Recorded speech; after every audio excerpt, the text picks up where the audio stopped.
हमें जीना पड़ेगा बीमारियों के साथ, हमें लड़ना होगा। हमको डराते कौन है? आप डराने वाला कौन होते हैं पप्पू यादव को और भारत के आदमी को?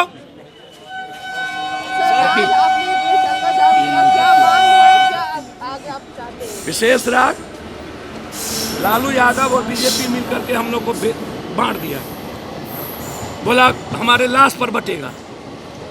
अब भारत सरकार बाढ़ पर कहिए पैसा नहीं देगा, जाति जनगणना पैसा नहीं, विशेष राज पैसा नहीं, फरक्का पर पैसा नहीं, सेंट्रल कॉलेज यूनिवर्सिटी की बात आएगी तब ये नहीं मानेगा। तो नीतीश कुमार को मानता कौन? नीतीश कुमार को तो मुंह आंख दिखाता है ये लोग। तो आप पप्पू यादव को भी और उसके वर्कर को भी बिहार में आंख दिखाइएगा। 1 लाख गोली खाएंगे, 14 करोड़ जनता के साथ न्याय जब तक नहीं होगा चैन से नहीं बैठेंगे। अब किसानों का आप सबसे ज्यादा एमएसपी किसको चाहिए? ना मंडी है ना बाजार है, दलाल हमारा सब मिडिल क्लास का खरीद लेता है, तो एमएसपी कानून तो चाहिए। और जब हम रोजगार की बात करते हैं सभी विभाग में, तो दूसरे तरफ आप वार्ड सचिव को निकाल रहे हैं 1,14,000, तो छोड़ देंगे? हर दिन युवा जो है सड़क पे है नौकरी के चक्कर में, कैसे देखते हैं? कोई आप ये कैसे देखते हैं? ये मोदी से पूछिए, आप सरदार पटेल से पूछिए, जो कहा था जो व्यक्ति अपनी जिंदगी के लिए जीता हो और अपनी जिंदगी को प्राथमिकता दे उसको पद पर रहने की जरूरत नहीं है। अपने लिए जीने के लिए हम नहीं आए हैं मैडम, हम आए हैं दुनिया के लिए जीने के लिए। जिस दिन हमें अपने लिए जीना होगा उस दिन अपने आप को हम समाप्त कर लेंगे। सर मास्क आपने भी नहीं पहना है, कई कार्यकर्ता बिना मास्क के नजर। मेरे दादा मेरे बाप मेरे मास्क का मतलब क्या है? गमछी लगेले है ना, सब गरीब आदमी आया गमछी लगेले है। अब कहाँ पर सब गमछी लगे? जरा हम आपसे पूछें, अमित शाह जी और नरेंद्र मोदी मास्क पहनले थे बंगाल में? यूपी या पंजाब झारखंड उत्तराखंड में मास्क रैली में पहनले हैं? कोई कामे नहीं, प्रेस वाला को अच्छा कामे। आप लोग बिहारी नहीं है क्या? आप लोगों को विशेष राज नहीं चाहिए? आप लोगों को खाली बेचना है खाली। जिस तरह से कृषि कानून को वापस लिया गया है, पैसा कुछ है या क्या है?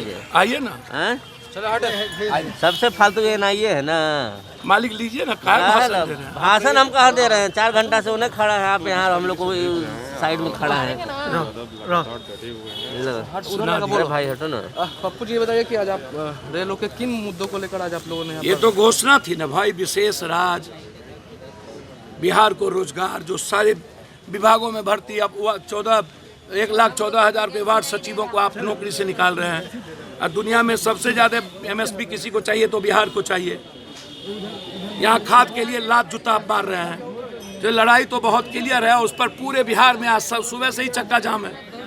तो जब लड़ाई है और बहुत क्लियर है, घोषणा उस पर समझौता हम करते ही नहीं है। आर पार की लड़ाई है। लालू यादव जी बोला था कि हमारे लाश पर बिहार बटेगा, और बीजेपी और लालू यादव जी ने बिहार को बांट दिया। 15 साल 16 सालों में बिहार की दुर्गति, इतने गरीबी और बेरोजगारी इतने दुनिया में चली गई कि शायद आप कल्पना नहीं कर सकते कि हम लोग कहाँ हैं। और रोजगार के लिए दर दर की ठोकर खाता है। 93 लाख मजदूर डेली पलायन करता है साल में एक बार।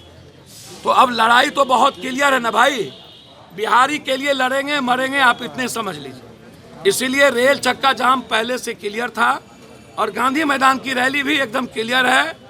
जब चुनाव होगा और जब प्लेन में ट्रेन में ठूस के भेजिएगा, खाने वक्त यदि आप प्लेन में ट्रेन में कहिएगा जाबी खोल लो खाओ, फिर कोरोना आ जाएगा पहन लो, तो ऐसा नहीं होता है। खाने वक्त कोरोना गायब, खाने के बाद कोरोना आ जाता है, और रात में 11 बजे के बाद कोरोना आ जाता है। इसीलिए कर्फ्यू, दिन में कहीं कोरोना नहीं है। तो इसीलिए जो आंदोलन है, जो इशू है, जो सवाल है, वो बहुत क्लियर है। जन अधिकार पार्टी का विशेष राज के अलावे कोई समझौता नहीं होगा। इसके लिए जितनी कुर्बानी देनी होगी दे। आज कास्ट सेंसस पे अब ये लोग तो नाटक करता है, कभी विशेष राज कभी जाति जनगणना, दोनों आदमी हमारा बिहार में दोनों नाटक करते हैं। और एक तो विपक्ष से उम्मीद करेंगे नीतीश कुमार जी, हमको तो समझ में नहीं आता। औकात क्या है बेचारे जगदानंद सिंह जी की, बता दिया एक दिन में औकात। बोला मर जाएंगे नीतीश कुमार। नीतीश कुमार जी किसी की अनुकंपा, नीतीश कुमार कांग्रेस से मिल जाए, समझौता आगे बढ़े, औकात का पता चल जाएगा विशेष राज मिलता है कि नहीं। हम गरीब आदमी कहाँ से मास्क खरीदेगा? आम आदमी, आप सैनिटाइजर पानी वाला हाथ धुलवा रहे हैं, जब मेरे पास साबुन है, चश्मा गोला, लाइफ बॉय, तो हम हाथ उससे धो लेंगे। और लेटरिन से आते हैं तो हाथ धोते हैं। हम चिकनी मट्टी से हाथ धोते हैं। जरूरी नहीं है कि हम सैनिटाइजर खरीदें। जरूरी नहीं है जब आप खाना खाते हैं। नहीं, मेरी बात सवाल सुन लीजिए।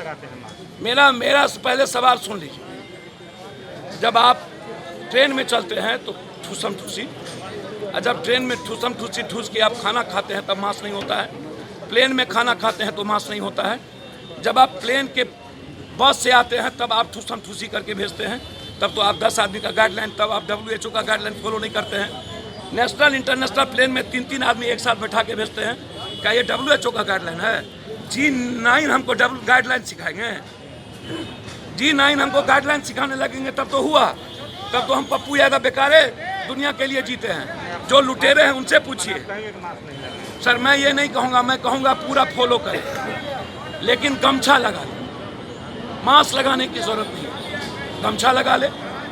रात में आप कर्फ्यू लगा करके 11 से 5 लोगों को डरा रहे हैं। और दिन में उत्तर प्रदेश में मास्क है, अमित शाह जी के मुंह पर मास्क था, नरेंद्र मोदी के मुंह पर बंगाल में मास्क था, पंजाब में मास्क था, पंजाब में बीजेपी का वर्कर नजदीक में था तो मास्क था।